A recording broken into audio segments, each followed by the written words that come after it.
Hello there, Morphe here again, and once again I'm with my friend Lilith Liberated.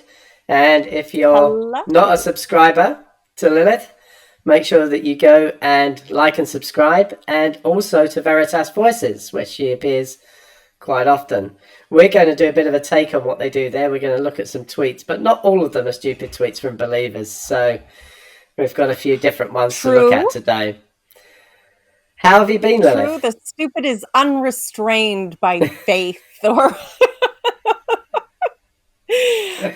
because let's face it, there's never enough stupid in the world for some people. It's been an interesting year thus far, let's just say. Indeed. So first up for us was this wonderful tweet from the Commander-in-Chief. Not mine. I will not say the P word I will not say the P word in conjunction with the T word. I won't say them together. I won't refer to him by that title because I used to have respect for it. Well, that's saying something after the Bushes, but yes, he was positively negative and so on. Yes, I tested very positively towards negative. I tested perfectly. It's just because I can English like a grown-ups, apparently. This smacks of a rather loopy narcissist who can't say the word negative in reference to himself, even if it's a good thing in that context. He just instinctively, no, everything about me is the best and the positive and the best and in the good way of the negative positive and the, la la la la. See, this is how you know he's a crazed narcissist.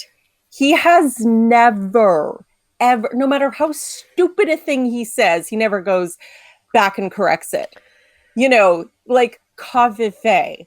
If Obama had typed Kavive, he would have said, that's what you get for spelling before I've had my coffee.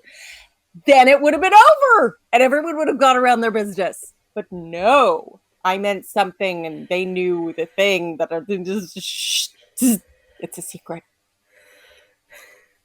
In the latest Making Sense that I listened to, Sam Harris described what Trump says as word salad, but I actually disagree with Sam here. To me, word salad is what Jordan Peterson does, where it kind of sounds intelligent because it's got a few large words sprinkled into it, but it actually, when you analyze it, doesn't really say anything, whereas Trump's just gibberish. Mm-hmm. Yeah, Trump is the verbal equivalent of, when monkeys are at the zoo and they've been in captivity too long and they're really pissed off at you, so they just get mad and fling their poop at the visitors? It's basically that. I'm pretty sure he talks out of that orifice anyway, so... 6 of one, half a dozen of the other? David Bowie once said that he... got the lyrics for his songs by writing out lyrics and then cutting them up into bits and then throwing them in the air and seeing what order they landed in, and then he'd sing them in that order. But his lyrics make more sense than Trump, even given that. Oh, I have no doubt. Drunken monkeys flinging darts at boards full of words would make more sense than Trump. Yeah. They must be so proud. Could you think of another 4 years of him? Oh,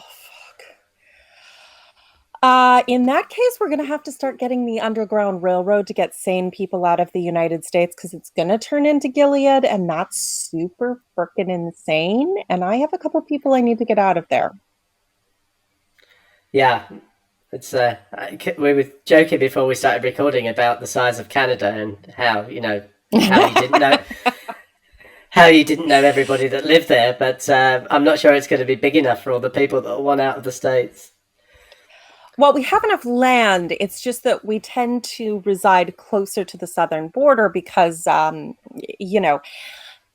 to the North Pole is really freaking cold. Hmm. Really cold. But I've also seen a suggestion for a redrawing of the borders, allowing sane blue states to join with Canada in the United States of Canada, encompassing New York and Maine and down California, and leaving Jesus land being the Bible Belt / Banana Republic. It is its own perfect storm of lunacy, and then just letting it go and disintegrate as it inevitably would, because every time you try and rule by the standards of crazy goat herding warlords gods, you end up in the Stone Age.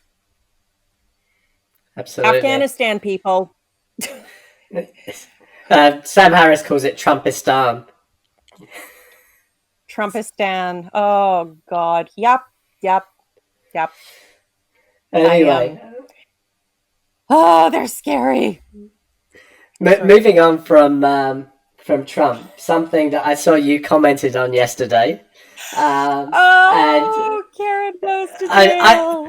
I was laughing so much when I saw this video that my wife actually came into the study to see if I was okay.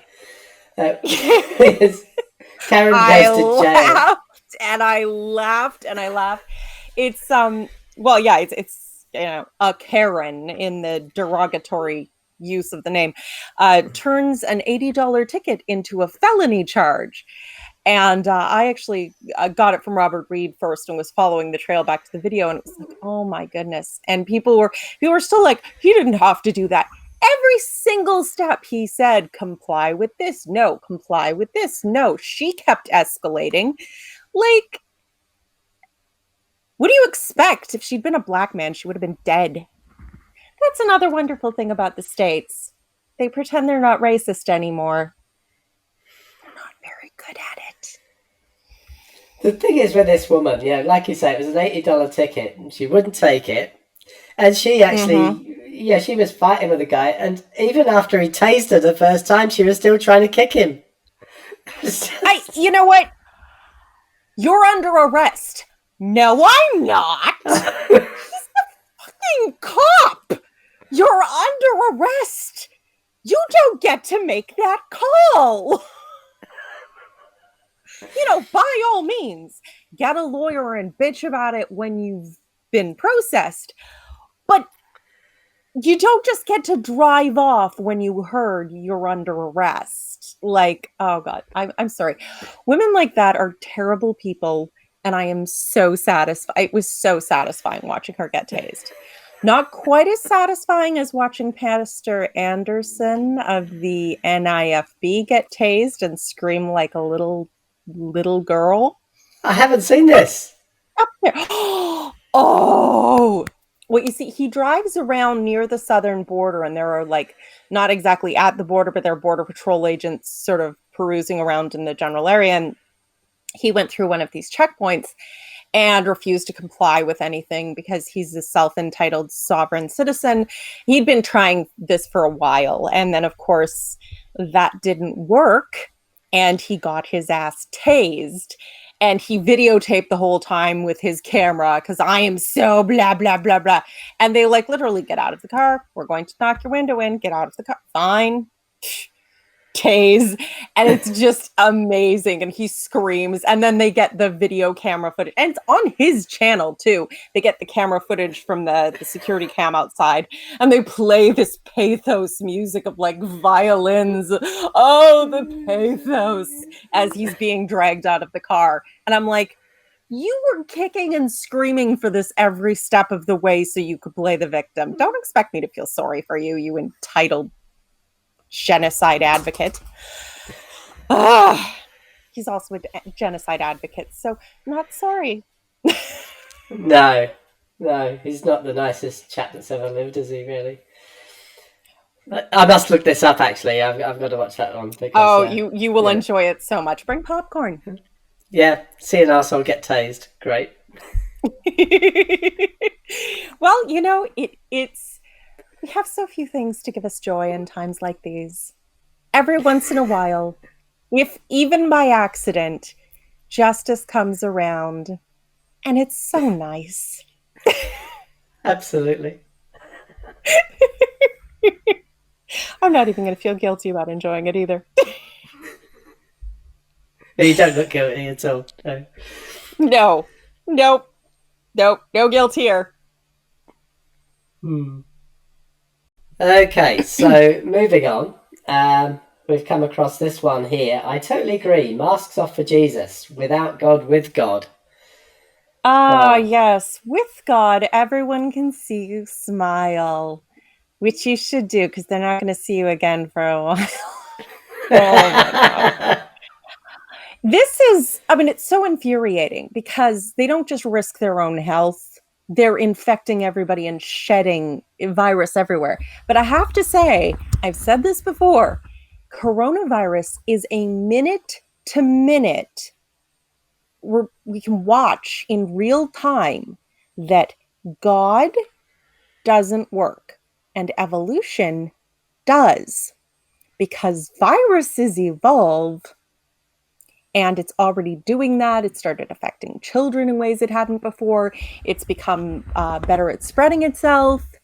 And idiots who go to church just get sick. They do. Nearly every outbreak in the United States that's been like a hot pocket of a bunch of cases cropping up has focused around a religious service. These are the people who are like, we will step out in faith that God will protect us. Well, he didn't for the last 50 church services, so he's clearly not doing that. He's just not that into you. They were the wrong type of Christians, though. Right, I forgot. Apparently the right type of Christians are those liberal ones who are following government guidelines, because God doesn't seem to be sending the virus to smite them for their lukewarmed liberalness, etc. It's. I mean, he's got this without God, with God. I've done a very, very poor edit of it. Where I've got is with God with a tombstone there. Oh yeah. Oh, that was you. Oh, good. Yeah. Honestly, you should put that one out there because it's true. It's true. As in fact, with the headline that you put below with the Franklin Nidifor is, yeah, he's in Cameroon. Although he isn't the first. There were several pastors in the United States that also, well, okay, not necessarily claim to heal it with the laying on of hands, but God is bigger than the coronavirus, and then they're dead of coronavirus. But I mean, this guy, the healing and the laying on of hands, he's deliberately going into where people have this virus and touching them. Yeah, absolutely. Didn't work so well for him. No, faith healing. It's a good advert for it.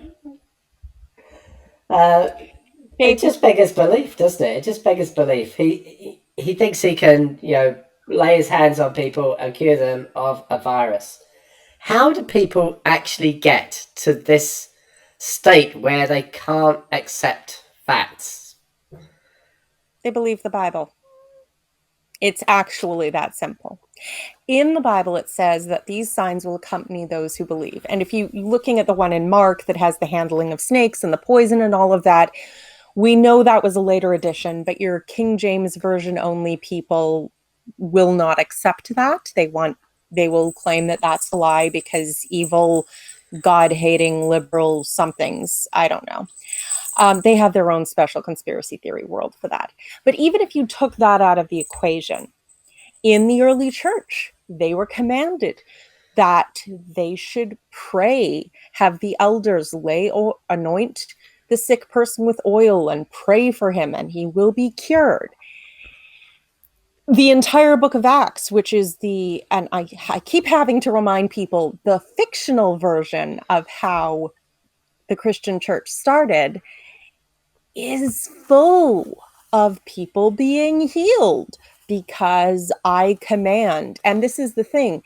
This is every faith healing con man of every religious variety or none at all says this: you have to have faith to receive the blessing, or whatever version they're branded it with now. That's a sure sign of someone who's lying to you. And that puts it in your mind. It's this heads I win, tails you lose mentality. If it doesn't work, well, you just didn't have enough faith, did you? I mean, the evidence is right there. And people are so desperate to, it's an abusive relationship. They're so desperate to have God love them and be there for them the way that you're supposed to if you give a damn about someone, that they keep throwing themselves into harm's way in the hopes that their show of faith will inspire God to reach out and catch them. I was listening to Dr. Clint Haycock's latest podcast, the one that just came out yesterday, just while I was cooking, as you do. And as you do. And he had a couple of experts on there who've been investigating cults. So the professors at university have been investigating cults since the 1970s or something like that. And now that we've got, much greater ability to map the brain and do neuroscience and stuff, they've actually found that people who are indoctrinated, they actually lose function in parts of their brain. And absolutely. They were saying that some of these people are literally incapable of rational thought and understanding what facts are. It's very interesting. I encountered a case of that recently. I was discussing young earth creationism and the real existence of Adam and Eve with someone on Twitter. And I said, okay, I brought up a point that Aaron Ra often brings up, which is, of course, this is a metaphor. It's a story meant to, discuss the results of our choices. Every other story with the tree of life in it is like that. And why wouldn't this be too? In fact, and so he's like, oh, well, how did death enter the world before sin? And I was like, if they were immortal, why was there a tree of life necessary to keep them immortal? What if they hadn't eaten from either tree? And he just said, I don't think hypotheticals are helpful in a case like this. And I went, you could just see the brain go, like someone slammed on the brakes in the car. No. And I've experienced that as a kid. I loved science. I would have been a scientist, 100%. But I was taught to be a young earth creationist, which means that everything that didn't work with that, which is everything in every area of science ever, has to just... Nope. Whole areas of history I had to not really take in. Just...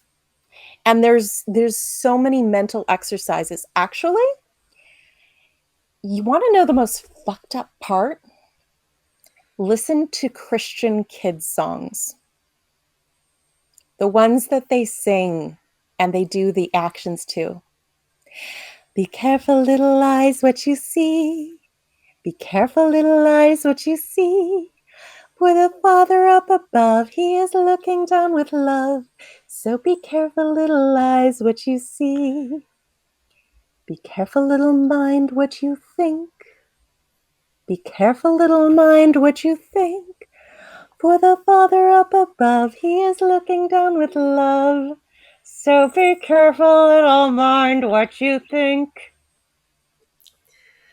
Do you have any links to these? Because I think there could be some good lyrical analysis. Honestly, that one is pretty common. You can probably see sing-along versions of it. There's many a parent who has witnessed their child singing this, and we're just going, oh, please be in tune, because we all know how fun it can be to have young, untrained children singing, and you're just like, yes, Johnny, that's right, smile, pictures for Granny. And naturally, this is the response of a parent. But if you step back and listen to those words, and you go, ooh. Yeah. That's introducing Big Brother before we've learned how to read. Maybe that's not good. It's also controlling thoughts, isn't it? I mean, it's the thought Oh, police are out. 100%. Fundamentalist religious groups always teach you to control your thoughts. It's not just that they control your thoughts, it's that they train your mind to do it, to keep you in the correct grooves. It's what they do. Well, that's how indoctrination works, I guess. You've just got to keep hammering the message, and not letting them get any other messages. It's kind of interesting. I remember when I was in church, we used to be told, don't forsake gathering together with other believers when we were young adults and found church incredibly boring. Thank you. And they would keep hammering this home. No, you got to keep going. You got to keep going. And they use the analogy that a coal loses its fire if separated, that, if you're not part of the family, you'll drift away from God. And I never realized until I got out that the only thing that needs you to behave that way is a lie. True things don't require you to endlessly affirm them. Even when you're learning them as a kid, you memorize some stuff for the test, but after that, you move on. You learned it. You're good. It's true, and it works, and we're moving on. You don't sit there reciting your times tables into the 12th grade just so that you will continue to believe in your times tables because they are true. Yes, they are true. No! Only lies require you to work to believe them. Absolutely. And we went full circle there because you started talking about the gatherings again. And yeah. Oh, yeah. Well, and honestly, I think on some instinctive level, a lot of pastors are like, oh no, if they aren't reinforced, they won't come back. Come back. I don't care if half of you die. The rest of you will have stronger faith at the end. Yeah, there was that pastor. I remember he was on the Atheist Experience once. He decided he was going to go a year without God to see how it worked out for him. Do you remember that? And he's an atheist now. Yeah, he's an atheist now. He did a year without God, and he thought, "Oh, this is much better." The Friendly Atheist did sort of a response of like, "You're not doing this right. We're not atheists because we tried it out. It's a lifestyle. We're atheists because we don't believe." And technically he was right, but at the same time he was wrong, because partly there's the whole constant reinforcement thing, but also because I recognize that pastor, if you speak to someone who deals with people who are victims of cults, they'll talk about the real personality, which is underneath the cult personality. And you have to ask questions to wake the real person up. And when they wake up, they're groggy and annoyed and disoriented, and they don't know what's going on. And so you get this switch back and forth between the real person, and they end up meeting themselves perhaps for the first time. In the case of this pastor, the rational part of his mind was trying to find its way out. And this test run was him trying to swing out far enough that he could get a good view. And from a rational point of view, I'm pretty sure he was thinking, if I step back, I'll be able to see more clearly. And he did. He just didn't see what he was expecting. Yeah, that's a very good point. Okay, moving to our next talking point. And actually, the next few talking points all merge together and have a theme in many ways. I saw this tweet, and how atheists see the future. Obviously, this was tweeted by somebody on our side of things.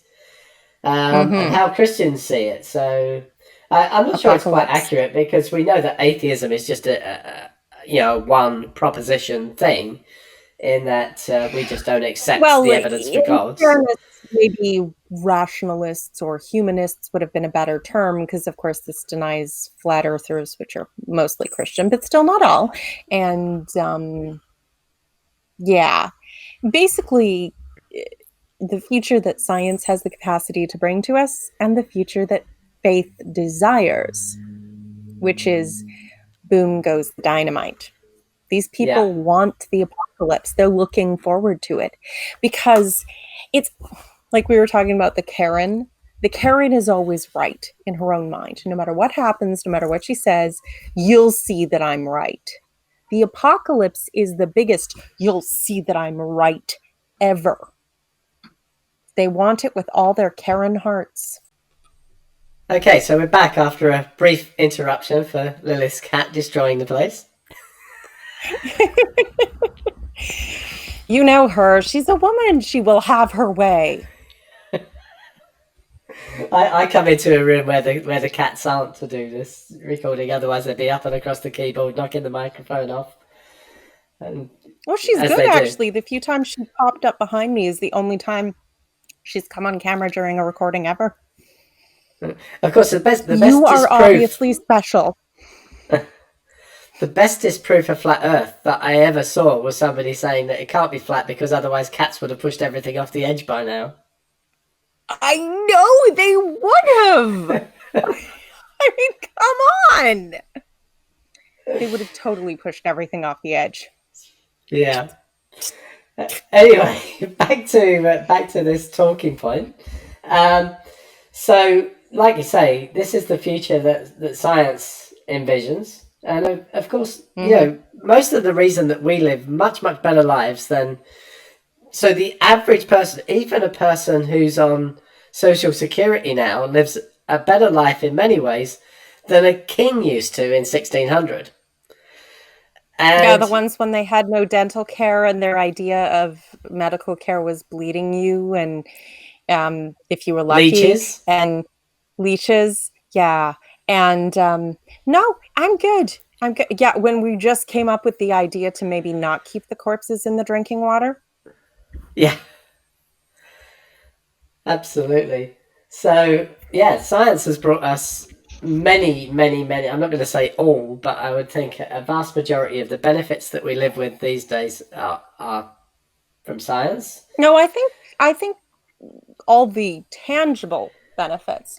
If you want to talk about philosophical benefits, that can be closely linked, but to the idea of naturalism and consequences but this is one of the things I constantly say because people are like, you have faith in science. One, no, I don't have faith. I have an iPhone. But science is systematic doubt. It's a way of thinking. It's systematic doubt. If you have faith in doubt, you're doing it wrong. Just doubt. Yes. Just go with the doubt and keep following it until you figure out what's actually going on. That's what science is. So, I mean, you could try to have faith in it, but you're literally doing it wrong. Yeah. I think that's true. So like you say, there's the apocalypse. I've actually, again, very, very badly and crudely put my version of... I don't think this is how Christians see it, but I think how some Christians see it. The ones in Alabama do. In Georgia. And definitely Arkansas. Even Louisiana is like, at least we're not Arkansas. This is the discussion I had with Clint Haycock last week about Dominionists and how they want to take over. And you're right. Yeah. This is the future that they want because they think it will somehow pacify God, but they also want the apocalypse so they can have the ultimate Karen. I told you I was right. I told you so. We would literally all be dying and they'd be last second. I told you so. Boom. Last words out of any human on the planet. I told you so. The thing is with something like the Handmaid's Tale, I just wonder how many people who are, foot soldiers in this movement, this Dominionist movement, actually would want to live there. And I sometimes think that we should, I don't know, set up something almost like the Truman Show, or if we had a time machine and we could actually send people back to the Dark Ages and they could live there. How many of them would come forward and think it's a good idea? Like, get away. This is the thing. Men and women are brainwashed into thinking that it's not even that they're told this is the end goal, it's that they're made to idolize all the steps that ultimately would lead to that. No one thinks red dress is going in. That's not how Gilead started either. It was, well, we have to get back to the Bible. We have to get rid of profanity, and we have to get rid of the evil. We have to be modest, and we have to be pure, and we have to have family values. We got to do what the Bible says. And legislating these things more and more and more, and then using it for their own benefit, and disempowering women is a huge part of that. Always has been. Because remember what Christopher Hitchens said in his IQ squared debate and on many other occasions. We're the first generation to know what the cure for poverty is. The cure for poverty has a name. It's called the empowerment of women. Go to Bangladesh or Bolivia, go anywhere in the world under any circumstances. If you go there and you give women some education and control over their bodies, get them off the mere animal cycle of reproduction, and maybe a handful of seed and some credit, the floor of everything in that village will rise. It just will. Every single time. That is the cure for poverty.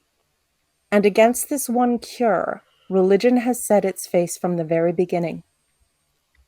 Every time you take power from women, whether it's because you think God wants a structure of authority, or whether you think, whatever the reason, it doesn't matter. You're taking a step towards poverty, destitution, and misery. Yeah, I couldn't agree more. And I think this sort of dystopian future, I just think people don't see that it could happen. And it could. How many times have we thought, the crazy elements of religion have been vanquished. We can just be relaxed and be moderate now. How many times in history have they thought that? Yeah. And absolutely. Then they swell up again. So, okay. A lot of people listening to this, and maybe listening to what I said with Dr. Clint Haycock last week, and looking at some of our tweets and things like that, might think that we're actually conspiracy theory nuts. But this isn't a conspiracy theory. It's a real conspiracy that's happening. And the tangible result of it is that we've got President Trump and Vice President Pence. And when I first saw The Handmaid's Tale, I thought that they could actually have given it the subtitle, Mike Pence's America. They really could have. And I mean, this is a man who won't be in a room with a woman other than his wife unless she's present, because he believes that to be modesty. I'm like, are you a rape addict that can't quit cold turkey? But this is fundamentally, you have to think that women aren't real people. Like people. They're sort of people, but they're not people.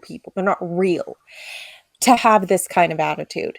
And it's so infuriating. And this is one of the reasons that I've reached out to, hang on just a second. I reached out to Modern Day Debate to see if I can get involved in a debate on anti-theism, because this is the You're not going on with Godless Girl, are you? Oh, no. Crazy. Like, if you don't think rape is wrong, please lock yourself away from the human race for all of our protection. Just go away. And I really have to wonder what she thinks wrong is, if that doesn't qualify. Or even if she thinks it needs further explanation, then it does harm. Apparently she doesn't define her terms very well, but I'm still trying to see if I can negotiate that. In any event, but ultimately, I truly believe that it's so incredibly harmful, and that we push back the worst elements of it when they infringe on us, and then we pull back, it's not all that bad. Those are just the fringe elements. But no. 2006, the year that Bible Camp or Jesus Camp came out, There was another documentary called God's Next Army. You might be able to find it on YouTube now. I don't know, but it was a legitimate documentary at that time. Jesus Camp got more attention, but this one really he should have, because it literally outlined how they were funneling young, pre-programmed, Christian-educated, homeschooled, Liberty University graduates into Washington, into every level, just surrounding all the Republicans, their aides to camp and their secretaries and everything, just all the people around, so that they could control and insulate the narrative. This has been going on deliberately for decades. And it's not a crazed conspiracy theory. Go listen to their sermons. They have video material on this. You can access it from the horse's mouth. We have to do X, Y, Z. And this is the thing that infuriates me about rationalists who, we shouldn't pick on religion. We shouldn't. Because they haven't been in the trenches of the crazy town. They can't find it in themselves to believe that people believe what they say they believe. And it's, they couldn't hit an elephant, not at this distance. Famous last words, really. It's a truth that makes you uncomfortable. But if you pretend it isn't true, you're going to damn us all. Yeah, I think so. And I was talking to Clint about this, and the fact that, going back 5 years, I was one of those atheists. I'd always been an atheist, but I just thought religious people were a bit nuts, and I didn't see this sort of thing happening. And seeing this sort of thing happening is making me more and more and more anti-theist all the time. And that's good. Yeah. And this is, people want to say, it's just bad people in the name of religion. But those same people who are doing this now make the same excuses about the burning of witches and the Inquisitions and the Crusades and Hitler when they finally admit that he's a Christian, what with him saying that he was a Christian constantly and doing everything in the name of God. But wasn't he a big fan of Martin Luther? I know. He even if he didn't sincerely believe himself, I don't know how that makes it any better for Christianity when he was able to use it as his, the power behind his platform so much. It just, it doesn't. Yeah. Like you say, it's not really a conspiracy because they're actually out there. Now, after I spoke to Clint, I went onto YouTube and just Googled the Seven Mountains thing, which I didn't get around to talking to Clint about, but hopefully we're going to talk again in the near future about this. And there's this idea that there's 7 mountains that make up a society. So you've got your education, religion, I can't remember them all, but government, which is one of the ones you're on about them sending all these people into Washington. And what they say, but they've been doing the same with education. Oh, absolutely. Is that they want Christians to be in charge of all of these 7 mountains, and then they'll have control. There's a guy called Lance Wallnau. He's got loads of videos out about this. And it's crazy town. And you can tell by the amount of noise that's coming when he's speaking that he's talking to a vast audience. I would imagine much bigger audience than you ever see, Matt Dillahunty or Aaron Ra, or somebody saying something rational actually talking to.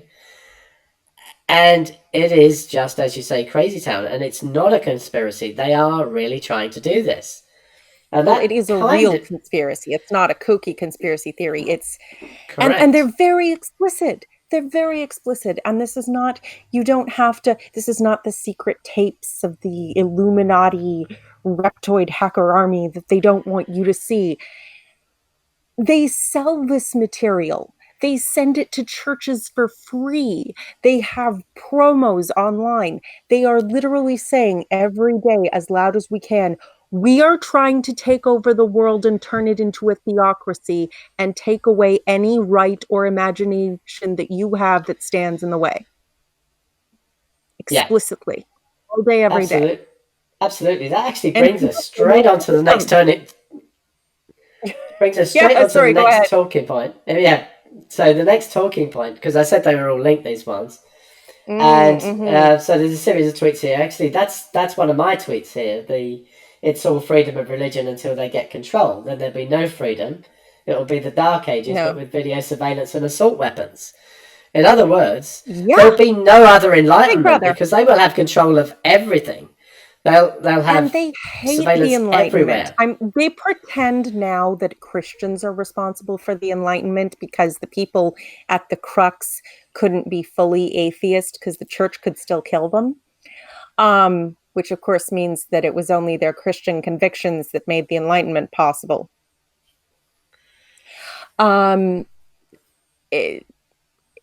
It's honestly, you're right. Literally everything we've just said, it's actually the case. And this is the problem I have, because I very often shock people with what I say. I even intimidate them. But I never lie. There's nothing more terrifying than the truth plainly stated. Yeah, that's true. So just below my tweet, there's one from Skeleton Key. I love loads of his tweets. I don't come across them that often. The Arthur C. Clarke. Oh yeah, I need to make sure I'm still following him after my account switch. Yes, so the Arthur C. Clarke comment there. It's a truism that almost any sect, cult, or religion will legislate its creed into law if it acquires the political power to do so. And you can actually see this happening. In fact, 4 more years of Trump, they might even be in a position of it. He's already appointed 200 unqualified right-wing Christian nutjobs into positions as judges. Total lunatics. Yeah. Here's what the rest of the world came to rely on America as a global power and leader in business and economy for a long time. The minute Trump got elected, they realized they needed to start not leaning on America quite so much. If he gets in again, and regrettably, I have people down there who really think he is going to, we basically just need to come to terms with the fact that all of America, as opposed to parts of it, is going to degrade into a third world country in the next 20 years. They're not just not a leader, they're going to be destitute. And we need to start leaning on people and countries and nations and companies that actually have reality behind their policies. Because that's the thing about reality. You can pretend it's not there, but no matter how many times you walk into the wall, you're just going to give yourself a headache. Yeah, absolutely. And Clint actually tweeted just below here, spreading worldwide straight out of The Handmaid's Tale. And I haven't got around to it yet, but I've just come across an article about the rise of homeschooling, Christian homeschooling, not just homeschooling because the schools are terrible and kids want to avoid bullying. Well, yeah, if Christians have taken over your schools so that no one actually knows what evolution is, but they still try and teach it, maybe homeschool a little bit, just saying. Yeah, absolutely. But to me, I can see in the States, because they've been planning this for a long time. And you go back to the 50s and they were winning court cases about home education. But in the UK, here in Australia, in Canada, you have actual standards. So if people are homeschooling, they are supposed to be following your national curriculum. I don't see how they get away with giving them a different curriculum that avoids science, avoids mathematics, and so on. And of course that was the whole intelligent design. Was the idea was to try and pretend that creationism was real science, even though it's total bullshit. It has to do with the fetishization of religious freedom. And this is something that the UK struggles with a good deal too, not quite as much as America, but they're getting more and more problematic. And in their case, it's more, I think, to do with Muslim groups than Christian, although there's still a fair number of them that are problematic. The thing is, the words you want to look out for are religious exemption. Okay, I'm just going to interject a quick apology if we cover 20 seconds or something that we've already covered, but we had a bit of a recording emergency and we had to stop, and we're back. So the last thing that you mentioned was religious exemption. Thank you, atheist Morov. The truth is, religious exemption is a red flag. It's gained so much power, particularly in the United States, because they have a fetish for religious freedom. And it's been a buzzword that Christian dominionists have used to get themselves power that they don't deserve and do not use ever for anything. But the truth is, there should not be any such a thing as religious exemption. If religion was doing what was right, if they were telling the truth, if they were giving people the best care possible, they wouldn't need an exemption. They only need exemptions because they won't do what's right on their own. Yeah, I think that's absolutely true. Again, something I was listening to just yesterday, talking about how it was actually Andrew Seidel was being interviewed by Holy Kool-Aid about his book. And he was talking about the fact that religion likes to rewrite history a lot. Oh, yes. So if you think about the abolition of slavery, that was mainly driven by secular groups. And some religious groups like abolitionists were atheists and secular humanists. Apparently the Quakers were quite involved, so that's one religion that was against the slavery, or one sect of Christianity that was against it. But nowadays, to listen to them, you think that they were all the ones that were doing it because they're rewriting the history. And Andrew Seidel made the point that he can already see them rewriting history over marriage equality. Oh, yeah. Gay rights. You can already see them saying, oh, that was us, that was us. And that depends. And that's part of the reason that I still object even to your happy, fun, joy, liberal Christianity, because they are the ones rewriting the history now. If the dominionists get their way, marriage equality will be destroyed, and they will say, we have brought our nation back to God's way of doing things. And if in another 100 years, reason reasserts itself, then they will be not true Christians. And the beleaguered liberal Christians who have been also dealing with a lot of crap from them will be the true Christians who were always doing what Jesus wanted the whole time, because of course Jesus always wanted whatever we think is right now. And there's an old rhyming couplet: treason never prospers.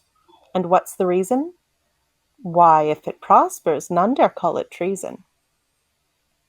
And it's a similar attitude to what was said in 1984. And please, for the love of reason, if you haven't read that book, if you have read that book, go back and read that book right now. You need it in this world. It said, who controls the present controls the past, and who controls the past controls the future. By rewriting history to an absurd degree, they controlled the past. And that meant that they could dictate the future, because everything made sense in their story when they got to write the whole thing, regardless of reality. Yeah, that's so true. Hang on. Okay, we're having a few problems recording here today, as you've probably noticed. I think what it is that being on Atheist Morph is such a hot ticket that we've now even got cats and 2-year-olds trying to get in on the act. They have been. They were trying to burrow through the door. I had to take drastic action. You know, it's just, you know, Do they not realise they have to pay me a fee to come on this show? I think they think they'll get by on the cute card. Okay. I would demand some kibble from your cat, definitely. She'd just give you the one she doesn't like. Anyway, so we, I think, covered that little bit about religious... What was it? Religious... I've forgotten the term. Religious exemptions. Religious exemptions. I can remember many, many, many years ago, actually, that there was a Sikh who used to ride a motorcycle in the UK. And this was back when I was at school. So we're talking, you know, when people used to chisel stuff into stone tablets and stuff. So signals across the land. yes. There was no telecommunications, just like, you know, fires on top of hilltops and things like that they used to set off for warnings and things. But anyway, he was riding a motorcycle and would not wear a crash helmet because of his turban, and was given a religious exemption for this. And to me, even as a kid, I could see that this was the thin end of a wedge, that the law doesn't apply to this guy because he's given a religious exemption. Everybody else in the land has to wear a crash helmet when they're riding a motorbike, but not him. And it is the thin end of the wedge, isn't it? Things like that. It is. And this is the thing. And there have been pushes for religious exemptions on things that are non-essential. Sikhs have served in Canada's police force and have, moved to say, we wear our turbans instead of a typical hat. And that's fine. I don't care. If you want to have a blue turban and put an RCMP insignia on it, that's fine. It doesn't risk you. It doesn't risk me. It doesn't interfere with your duties. And you can still make it part of the regalia. Fine. That is a non-essential. But that's not the problem. The problem is the helmets and the education standards and the fact that churches don't get audited. There are limits actually to the religious exemption of churches, but they almost never get audited. And this is the problem. They're not held to the same standard. If any charity, no matter how large, no matter how long-standing, UNICEF or Doctors Against Borders, if they had been found running multiple international pedophile rings, they would not have tax exemption. Catholic Church still has it.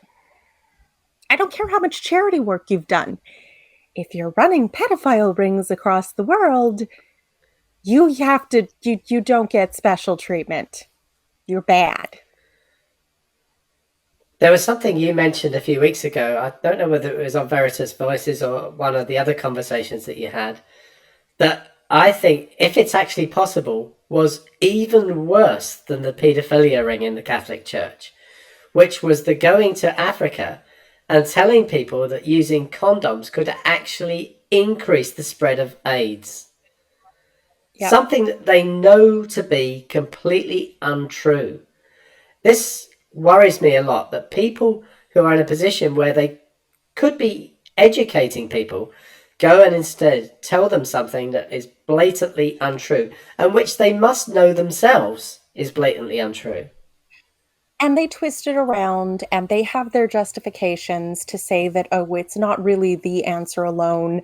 And, it's difficult for people to obtain. And if they think they're safe as long as they use condoms, they won't be cautious in other ways. And it's like, okay, nobody said this was the single golden bullet that was going to completely obliterate the problem. But that doesn't change the fact that a major thing that could stop the spread of AIDS, you are not only withholding, but actively lying about and making people avoid because they're afraid to get AIDS, because they're not crazy. Of course they're afraid to get AIDS. And the fact, I want to say to Africa, stop listening to missionaries. Catholics, absolutely. Protestants, evangelicals, Muslims, I don't care. If they come with a religion, show them the door immediately and Just don't listen to a single thing they say. It doesn't matter. Kick them out. Please, you have endured enough. Absolutely. Couldn't agree more. So on the same sort of thread, now we've been talking a lot about Christians taking over, but you only have to look. Yeah. You only have to look at what's happening in some Muslim countries. So I came across this one with a man being arrested for not fasting during Ramadan. Now in Iran. In Iran, yeah. And a couple of days ago, I saw a video, which actually made me laugh a little bit. But I mean, it was still horrible at the beginning. There was a woman walking along without a head covering on, and a man walked past her. Then he decided to turn, walk back, and he kicked this woman and knocked her over. What was funny about it was that she got up and she gave him a right cross. Nice, good girl. Yes. And she. Sorry. I hope she broke his nose. Yeah, and then some other people got involved and were trying to stop the man. And while one of the guys was holding him, she gave him another one, which I thought was quite good. Good girl. But yeah, this is the problem. This is the thought police that we were on about. This, if you want to avoid having that, it will be no different than it's Christians in charge. It will be exactly the same thing. You're not wearing the right head covering. You're not doing this properly. They're closer to the Stone Ages. They haven't had an enlightenment. It might actually be worse under Muslims. And I say that saying it will be unspeakably horrible under Christians. So please don't, it's all bad. Theocracy is always bad. And, it's because in Canada this week, there was a really wonderful thing because Sikhs, they have their turbans and they won't shave their beards. Canadian Sikhs, a couple of them were doctors who had petitioned for religious exemption, but they were like, this is a huge crisis. We don't remove our facial hair, but in our faith, life is paramount. We should follow the principle. They shaved their beards, which for them was a huge deal, so that they could wear the masks and help with COVID. And they made that decision on their own. That was an excellent religious behavior. It said, the principle of life is greater than this specific observance. We'll set it aside. We'll help people. Beards grow back. And they're doing that. But unfortunately, those are the exceptions. Those are the few good people whose humanity outstrips their religiosity. And religion does everything it can when it indoctrinates you to say your humanity comes second to your faith. Yeah. It's a terrible thing. So, again, on the same sort of thread, and circling back to COVID again, because you've just mentioned that.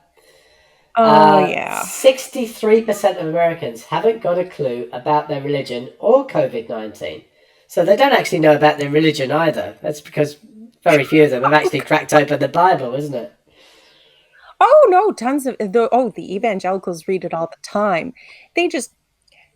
There are guides. There are special guides to make sure you read the Bible the right way, which means the way that comes to the conclusion of the theology that you have been indoctrinated in. It's terrifying. Yeah.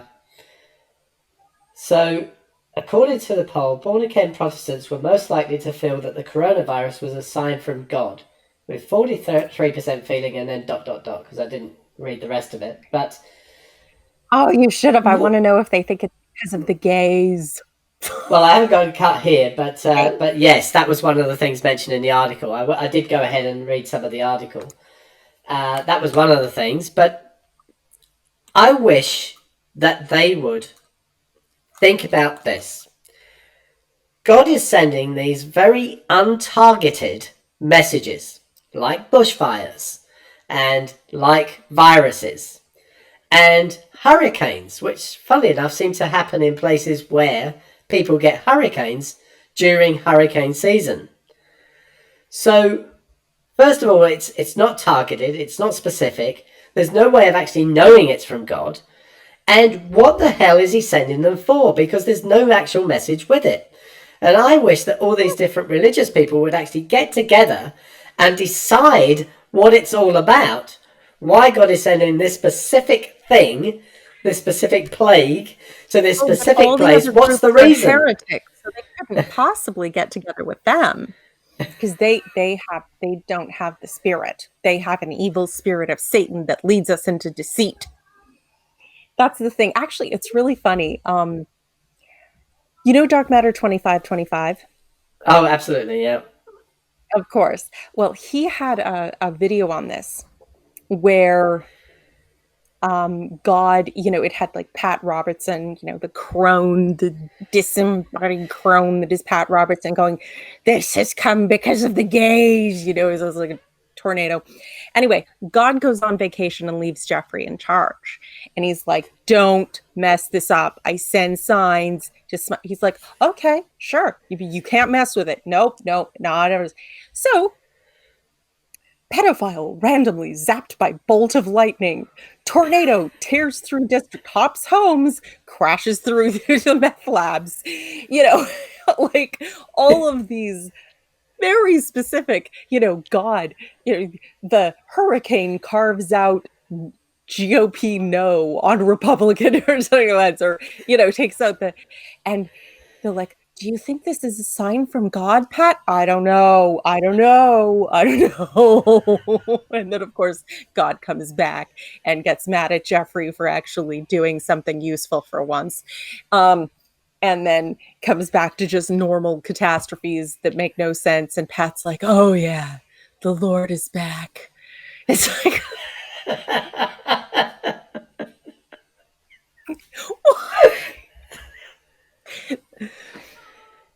It's scapegoating.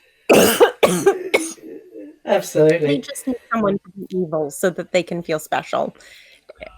Because reasons. Special reasons.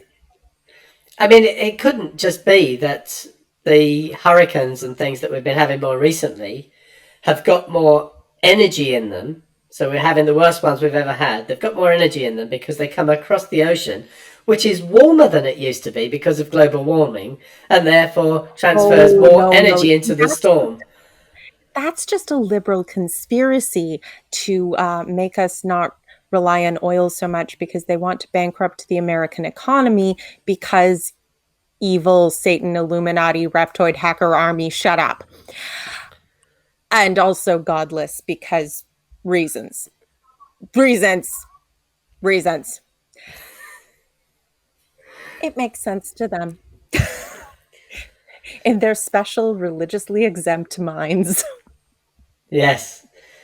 Actually, mentioning Dark Matter 2525, I can't remember whether it was Dark Matter 2525 or whether it was Non-Stamp Collector, but coming back to a point that you made much earlier about immortality, one of them did a video about if nothing had ever died.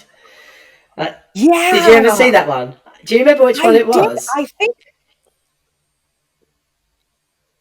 I think it was Non-Stamp Collector. Yeah, and the Earth was just getting bigger and bigger and bigger. It's bigger, and then the bodies layered on. You kidding? I haven't eaten in 6 centuries. Do you know how much waste that produces? And then God just goes back in time. Eat the fucking apple.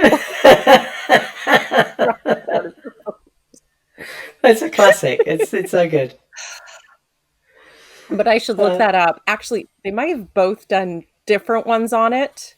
I wouldn't be surprised if they had both covered that. Because it's a similar sense of humor that they have, which is why I couldn't distinguish which one it was. If we didn't, we would all be totally screwed. There's people everywhere. So like stacking and I think because I'm actually remembering styles of animation from both of them. I'm almost certain they have both done essentially that concept. But I'm going to look it up after this because I totally want to know that. And oh no, I have to watch the cartoons. Anyway, the last point that I had here today was one from Holy Kool-Aid, Thomas Westbrook. Holy Kool-Aid, hi! Yeah, and saying So it's replying to David Packman. David Packman, Texas is clearly having a massive spike in cases since the reopening. The defenders say it's merely a result of testing more and there's no actual problem, but deaths are also on a slightly delayed surge. Shouldn't that tell us something? And Thomas says, Texas, oh shit, that's where I am. I know. And of course, that's where our friend Robert is as well. Robert, exactly, in Austin, Texas. And he's like, he goes out ridiculously early to get things done, just because people are insane. They're totally crazy. And that's the thing. It's like, oh, it's just a result of more testing and all the people dying. Well, that could be a coincidence. No, it's not. They just don't want something to be true because that would be inconvenient for what they want. So it's not true. Shut up. This is what happens when you think conviction is a better arbiter of reality than reality. So in the US, they've now had 98,500 deaths, according to Worldometer. Mm-hmm. And we here in Australia have been on 100 for a week or so in total. And in Western Australia, we've had no cases. 100 in total. 100 total deaths. Mm-hmm. And here in Western Australia, 100,000. Yeah, and we're approaching 100. So I think that speaks volumes as to the handling of the crisis by the two governments. Oh yeah. Here in Western Australia, we have a bigger. You don't have 1,000 times larger population. America is not 1,000 times the population of Australia. I know they're bigger, but not that much bigger. Yeah, and yeah, we're pretty much back to work here now. We've had no cases for 2 weeks. Good, excellent, and we're still observing things. So whilst things have opened at the supermarket, there's still the spots for us to stand on, which are 2 meters apart, and people observe this. And in schools, the kids are back, and there's an order that the kids don't have to social distance, but teachers should remain distanced from students and from each other. So there's still lots of sanitization going on, extra cleaning, so cleaning at recess, cleaning at lunch. All of this is still going on, even though we've had no cases. No, nobody's moaning about it that I know. No. And this is the thing. I've just, there is a great service in Canada where you can order your groceries delivered. I never did it before this. Now I'm just like, you know what? Someone is getting a job out of this. They know that there's a system. They can cycle through this, people, and you've got just fewer people at the supermarket that way. Great. Absolutely. Send me my groceries sometime today or tomorrow. We're good.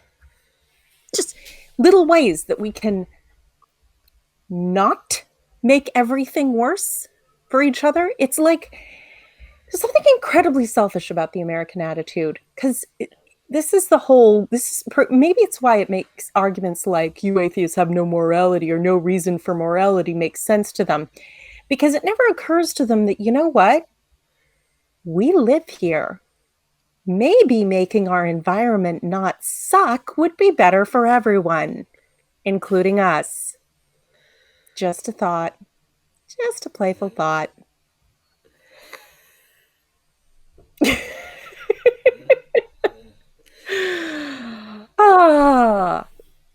And that's a really good thought. That's a really good thought to finish on for today. So I've run out of my talking points. We've got through them all. I didn't know that we would. And thank you so much for joining me again. And maybe we'll do this again in a few weeks. I hope so. Thanks again for having me on, Morph. I can't wait to see this when it's all cut together. And I wish you all the best. Keep in touch with messages at least. I know your time zone's a bit wacky for me, but, want to make sure you're still alive and kicking. I'm not sure how well the cutting together is going to go with this, because we had a few interruptions and It could be a bit chaotic. You'll make it work. Let's see. Thanks so much.